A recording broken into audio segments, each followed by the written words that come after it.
welcome back to my channel. So for today's video, I'm going to be sharing with you this Farmhouse Friday challenge, and I made this two-tier tray. It's a collab with my friend Rebecca from Meadowhill Home and DIY. She does hauls, she does DIYs, a lot of amazing DIYs. She also does home tours and lots more. I would have a link for her channel as well as the playlist in the description below, so feel free to check that out after watching my video. So let's jump right into my tutorial on how I made this tier tray out of inexperienced material. I took some cedar strips and I cut them down to size. I would have the measurements in the description down below, and I'm just starting off with making a box. I would say, to prevent you from going through these steps, you can purchase the risers from Target Dollar Spot, where you get two, and you can use those with one of the Dollar Tree rolling pins cut down to size to make this same tier tray.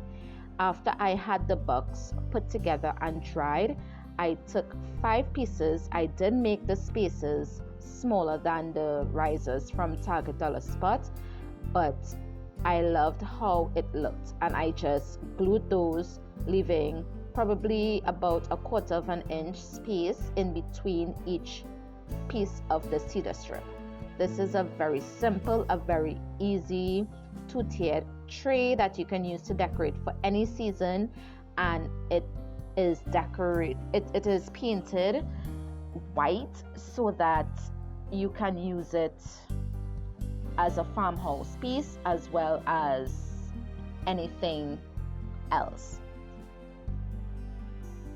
Once I had all of the pieces put together onto the box, I then took some of my ceramic pumpkins and I put those on top to give it some weight so that it will hold the pieces down as they dry.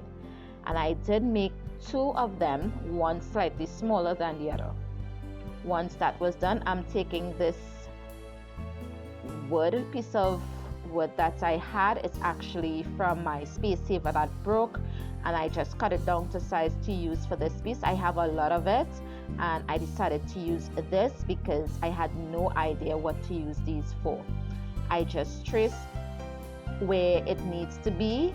Once it was centered, I actually put too much glue here and it started to seep out, so I did take some of that off and put to the other side, and I just lined it up and put something heavy on top as it dried. I went in with some nails as well once this piece was completely dried, and I nailed some 3/4 inch brad nails into the box or the risers as well as the top and the bottom to hold the pieces in so that it doesn't come apart.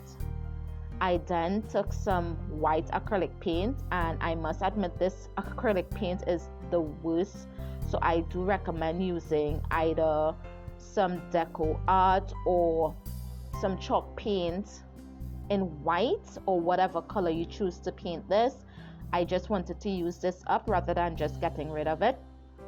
And then I went over with another coat of white chalk paint and I let it dry completely.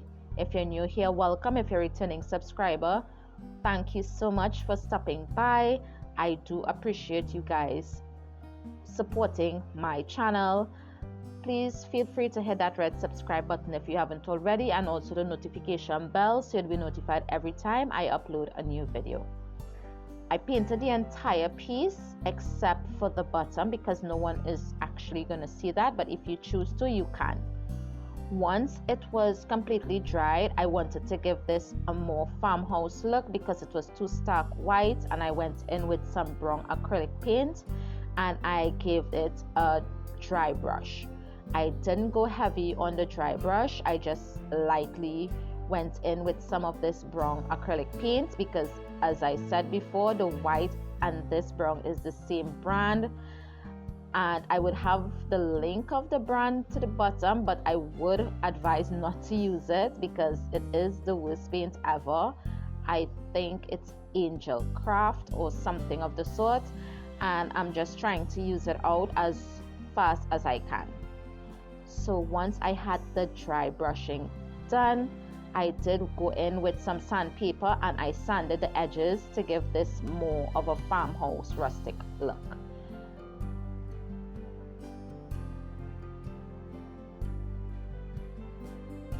I did sand all the edges as well as the inside of the pieces, or where the pieces have the spaces, so that it would take some of that paint off and give it the look that I'm going for. I even went in on the stand as well and I gave that a good sanding as well. And then I took some paper towel and dusted it off. This is the tray finished and decorated. I absolutely loved how it turned out. I definitely will be making some more of these trays, but I think I would just make some risers and I would have those up pretty soon. I do have a lot more collabs coming up this entire weekend, from tomorrow, which is Saturday, Sunday, Monday. So thank you guys so much for watching, and I will see you in the next one. Bye.